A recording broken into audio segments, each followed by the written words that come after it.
What's up guys, welcome back to my channel. Today we are going to be talking about money, which is one of my favorite topics. As you guys know, I have done a lot of videos on personal finance, and today I thought we would do like 10 habits to enter your rich girl era. So there's going to be a lot of different things, from how to make more money, how to save more, spend less, your mindset, and just any kind of other financial habits that I feel like are important to pay attention to and have made like a massive difference in my financial journey. There's a huge list, okay?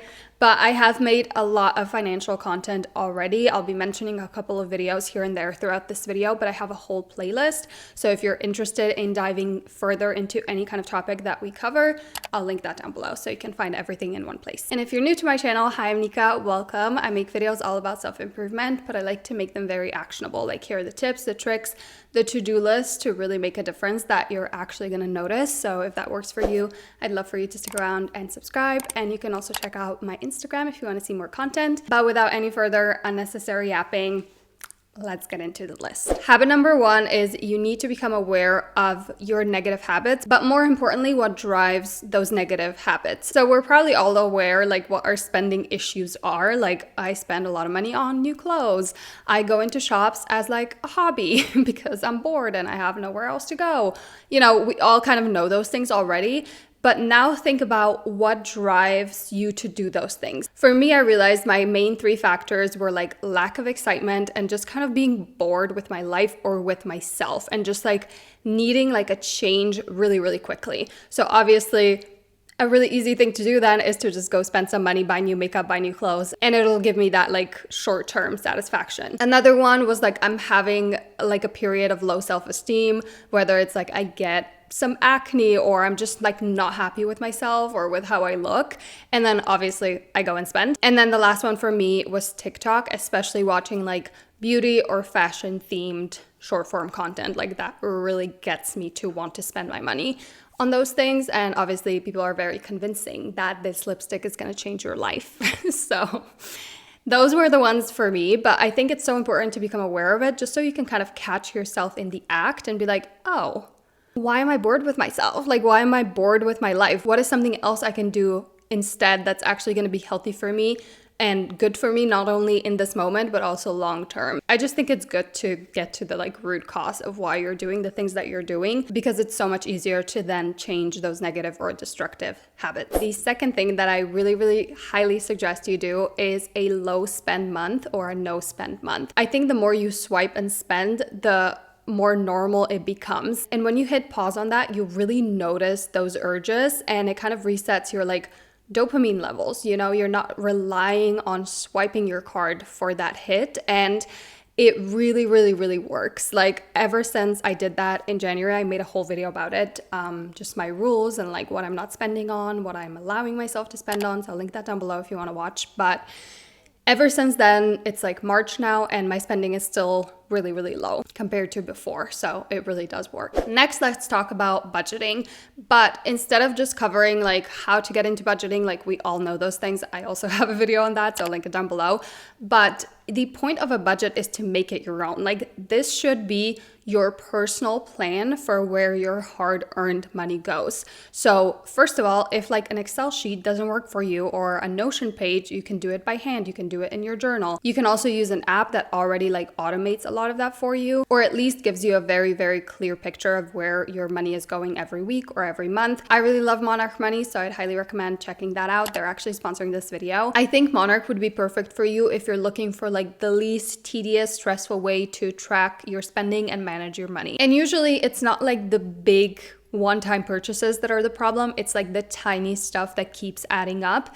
And that's why you kind of feel like, oh, I'm doing fine, it's all good. And then you see your bank account and you're like, whoa, what happened here? So in Monarch, everything's in one place. And my favorite is the reoccurring section, because it shows you like your bills, your subscription, so you can actually see what's quietly creeping up. This is how you can really quickly and easily catch those like, oh, I'm paying for that, what? And actually clean it up. And then the dashboard and category categories make it so clear as to where your hard-earned money goes without you having to open like 5 different bank accounts. It's also amazing if you are just starting out and you want to set up a budget. Like Monarch really gives you a clear picture of what is going on. Also, seeing progress helps me to not feel guilty spending my money on things I actually care about, because I can very clearly see what's going towards goals and what is just noise. So if you want to try out Monarch Money, you can click the link in my description box, or you can also just scan the QR code on the screen. But thank you so much to Monarch for sponsoring. And now let's get back to our habits. Besides just having a budget that actually works for you and is tailored to you,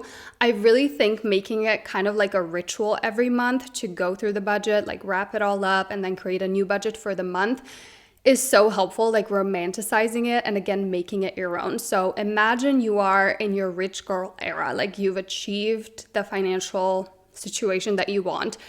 How would that ritual look like for you? Like for me, I would go to a really nice cafe. I would order like a matcha or a nice coffee, and I would sit on my computer and I would like fill out my budget. It's very simple, but like that is a vibe for me, you know? So create like a money date every single month where you just go over your finances, figure out what's going well, what's not, and adjust it for the new month. And with that, you're also reframing how you think about money. Like calling it a money date, creating a ritual out of it is such like a positive experience to tie to money. While we're on the topic of your mindset and like your energy around money, I really love this idea that you create like a notes tab on your phone titled some sort of positive belief or affirmation around money that you're trying to like grill into your brain. So maybe the title of yours would be money is always flowing my way. And then as you go throughout your day-to-day life, you add proof of that. So if you find like a $1 bill on the floor,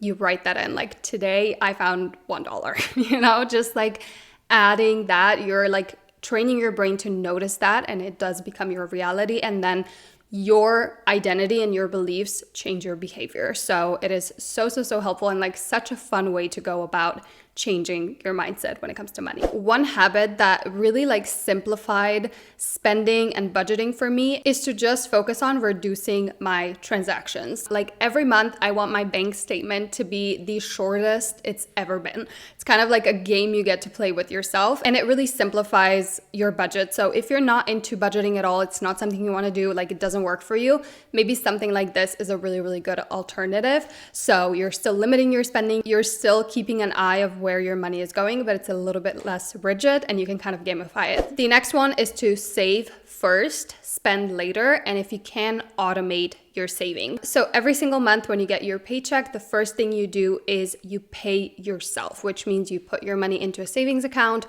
or into investing if that's something you're doing. And then whatever is left, you can spend. It really helps you not to rely on your willpower and actually have a system in place. And if you have like kind of roughly the same paycheck every single month, you can definitely automate this. So just calculate how much you can realistically save every month and then create an automation where when you get your paycheck, that money is transferred straight away without you having to even think about it. While we're at it, please find the best possible savings account, a high yield savings account, as soon as possible and transfer your money into that. I wish I did this so much sooner because my money that I've was saving could make me so much more money every month instead of like 0.1%. Okay? It's just smart. Please don't repeat my mistakes. Another thing you can do if you want to spend less money, that's kind of like a hack, is to create the mindset of shopping profits everyone but me. When I first heard this, I was pissed, okay? Because knowing how corrupt this world is, I was like, these scumbags are profiting off of me. And what is it doing for me? Absolutely nothing. My 20 blushes are just sitting in a drawer and I use 3 of them. And that guy profits? Yeah. So just thinking about that really helps for me because I'm like, out of principle, I will not give you money. You know? You can also ask yourself anytime you want to purchase something, who will I make richer by buying this? Makes you want to never spend a single dime again, honey. There's obviously a lot of good people and good companies out there, but that's the thing. It helps you to spend your money a lot more consciously and also probably more ethically. So that's good. As I've already kind of mentioned, you need to change your identity and your beliefs and like your relationship with money. That is going to change your behavior so much. Once you transform these like negative beliefs that are holding you back, it really like unblocks you. Like that's the best word I can use. I have seen it with myself. Okay. I used to have a lot of negative beliefs when it comes to money. I was so anxious and stressed around money. Even if I wasn't in like a really bad financial situation, I just always had stress around money. It was never something, I mean, fun was so far from it. Okay. Now I see money as like genuinely fun. Like I love talking about money. I love doing my budget. It's just like a positive experience. And before, all of it was negative, and it was definitely holding me back so much. So I would highly recommend sitting down and just writing out all these negative thoughts and beliefs you have around money. So some examples of this: I am really bad with money. I'm a shopaholic. I'm not smart enough to ever learn enough about money to actually like have a positive experience or make enough for myself. There's not enough money in the world. Like there's not enough to go around. Or like people with money are greedy or terrible people. Again, just the awareness of it is going to help you so much, but then you can work on changing it. That notes app idea is like one way you can do this. If you actually want to change the root cause, what I would do is I would take one at a time. And you can use this process. The first thing that you want to do is look at what the positive benefit of having this belief is. How has believing this served you? A lot of the time, the answer will be like, if I believe people with a lot of money are greedy, then I don't have to put myself out there, start a business, work on XYZ and make a lot of money because I don't want to be greedy or evil.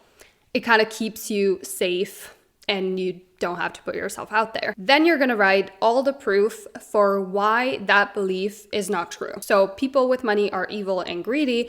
I actually know my aunt, she's an amazing person and she has a lot of money and she does a lot of good with it. Or, I know this company or charity or whatever. You just find as much proof as possible. Or like when I had the most money, I was actually the most helpful to other people because I had a lot more resources. I was just doing better in general, whatever comes to mind. And then you're going to write what you would rather believe. So maybe in this case, that would be money is just a tool. It doesn't make someone greedy. That is up to the person. And I know I'm not that way. And then you write proof for why that new belief is true. And you've changed your belief. It's really not that complicated, but it does take some time and energy, but it is so worth it. Obviously, you cannot save more than you make. So the next thing we want to do is look for ways to increase our income. Maybe for you, that will just be like asking for a raise, or what a lot of people do and what I think is so helpful is to look for ways to monetize your kind of natural talents and positive traits. So maybe you're like amazing at organizing and you can like figure out a way to monetize that. Again, you can have a running note on your phone where you just write down different ideas that you get throughout the day, week, month, and then you can just choose to try whichever one like pulls you the most. If you have the time and the energy, it is worth a try. And that's how a lot of people find their actual passion and then build a business out of it. I'm not saying that is like a given or it happens to everyone. I know it doesn't, but you can give yourself a shot if that is something you want to do. And last but not least, teach yourself about money. And this doesn't have to be boring, okay? In the past, when someone would tell me this, I would just imagine those like large financial books that some old guy wrote. And I was like, no, thank you. Absolutely not. I would rather literally do anything else. But you have so many podcasts, so many YouTube channels, YouTube videos, Instagram content, TikTok content, and a lot of it is now done by women. So you can find someone who is your age, who is kind of similar to you, who you resonate with, and you can watch their like financial journey and their financial advice. That way you can like learn in a little bit more of like a fun, interesting, entertaining way, but it also keeps you motivated and inspired. Like I love watching budgeting videos every month. I know how to budget, but it keeps me motivated. It makes me want to do my budget every single month and again, like romanticize it. I might get some like helpful new tip that I've never heard, but it's more so that it keeps me on track with my personal financial goals. And I see that content all the time whenever I am on social media. So I highly recommend doing that. And that brings us to the end of this video. I really hope you guys enjoyed it. I would love for you to comment your kind of financial habit, or even if it's like a mindset change that really helped you. And that way we can kind of help each other and inspire each other. I think that would be really cool. If you enjoyed this video, I would love for you to stick around and subscribe. And again, check out my Instagram if you want to see more content. But thank you guys so much for watching, and I will see you really soon.